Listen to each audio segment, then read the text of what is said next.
अस्सलाम वालेकुम रहमतुल्लाहि व बरकातुहू। अज़ीज़ दोस्तों, बहुत सी डिमांड के ऊपर एक अमल आपकी खिदमत में पेश कर रहा हूँ। अमल क्या है? अमल है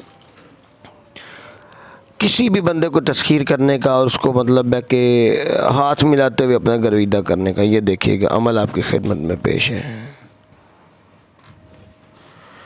स्लो लिखने का मकसद सिर्फ़ ये है कि मुझे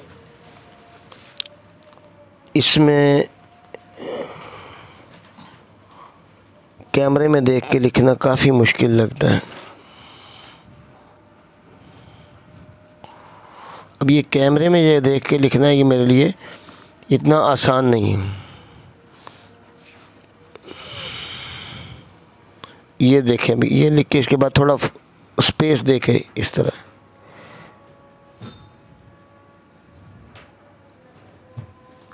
आगे चलें।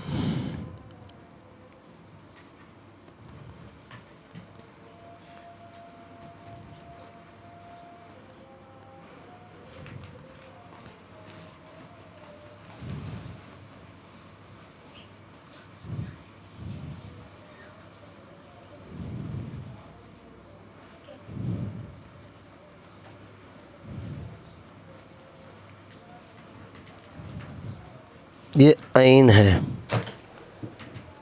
यहाँ दोबारा लिख दूँ। ये देख लीजिए जी, तरीक़ाकार क्या है। जब किसी को मुसख्खर करना हो तो ये जो अमल है, ये तिलिस्म अपने दाएं हाथ की हथेली में लिखो। जब आप उसके पास जाओगे और उससे मुसाफा करोगे तो आपका मती हो जाएगा। अस्सलाम वालेकुम रहमतुल्लाहि व बरकातुहू।